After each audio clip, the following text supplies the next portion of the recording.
bright. The smith's hammers were heavy, and the gunmaker's stock was murderous. Hey,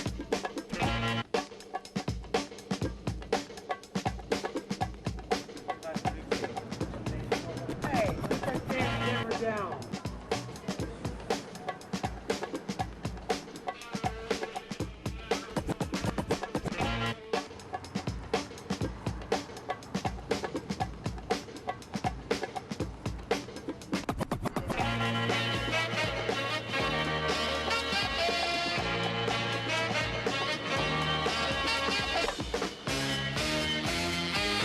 You don't even know what it is to be an American until you leave this country. I didn't get American written across my knuckles until after I'd lived in Amsterdam and a bunch of other places overseas over the years, to really understand what it is to be an American and what an opportunity it is to be an American, you know, and how rad it is. I think America started out as a really, really good thing, as a really good idea. I think our forefathers really were smart people, and they tried to put things in place to make it so that the government system was malleable.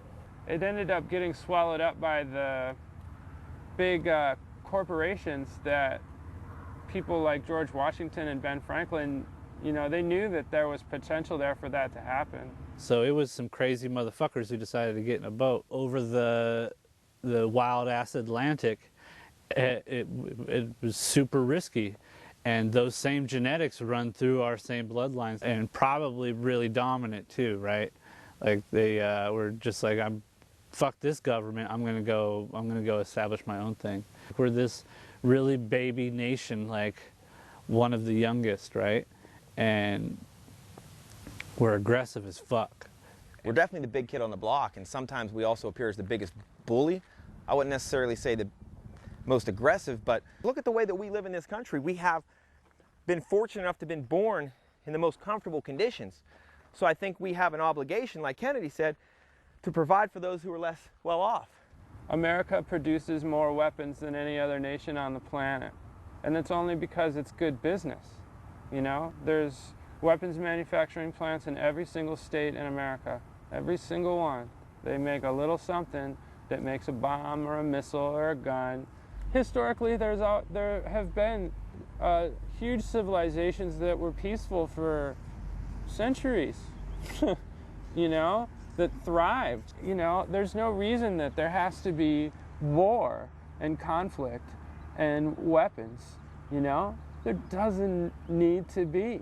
War is in our genes. We're looking at the industrial military complex. We want to have the best equipment, the best tactics, the best training. We want to have that superiority over our opponents, so we can dictate the tempo, we can dictate policy. We live by our rules, and our rules say what ought to happen. Maybe war is just as natural as anything else as breathing this oxygen, because if we go back, and maybe it's just a part of our stupid monkey genes, you know, taking over our territory and marking our little piss boundaries around where, you know, where we bang our women at and store our food and water. We're going to want to kill to protect what is ours. I see like all the guys in the military and the women that are wanting to help the country, that feel, you know, obligated in their heart to help. But I feel like they should be helping here. You know, why do we have to ship them somewhere else to go shoot people that they don't know? It doesn't make any sense to me. But I sure know that we could use some help on Hyde Street in San Francisco. Got a lot of veterans out there that are high on crack because they're self-medicating because they got fucked up because we sent them out there to somewhere to shoot some people. But does anybody want to talk about that? Nah. But have we heard anything from our elected officials about this case? No. We're always taught from a young age that you're trying to get rich.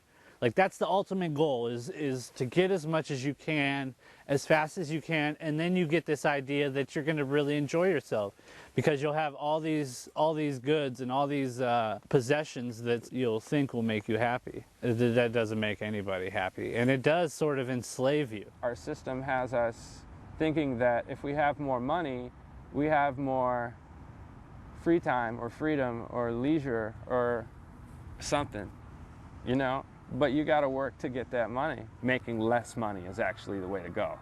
If you don't want to support a corrupt government, then live below the poverty level.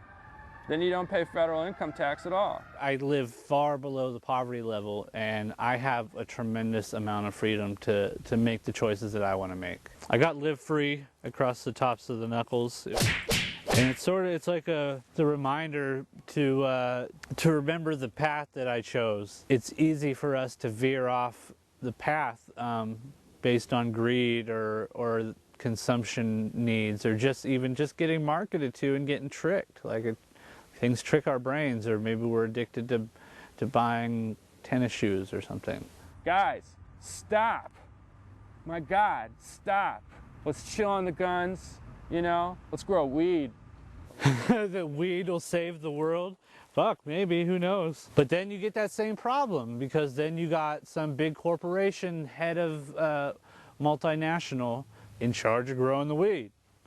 Then you have problems. I have an optimistic view of America now, but at the same time I'm going to try to live my own life personally in the best way that I possibly can, with as little impact on the things around me in a detrimental way as I can. You know, take a little responsibility. We have it so good in this country. And when you get to travel as a soldier and see things and people that are less well off, you really come back to this country and you can kiss the ground. God bless America, those fucks. No, I don't know. I don't have anything to say about America. I think we're good.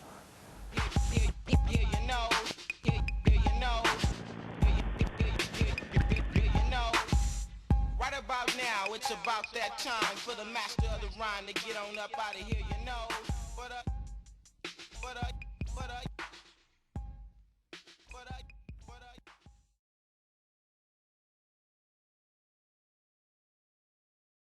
All the devouring monsters imagined since imagination could record itself are fused in one realization, Lord Guillotine.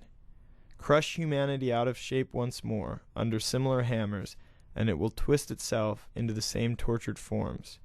Sow the same seed of religious control and oppression over again, and it will surely yield the same fruit according to its kind. I am the resurrection and the life, saith the Lord. Oh my God, please help me knee deep in the river trying to get clean. He says wash your hands, get out the stains, but you best believe, boy, there's hell to pay. Yeah, you best believe, boy, there's hell to pay. Saying, oh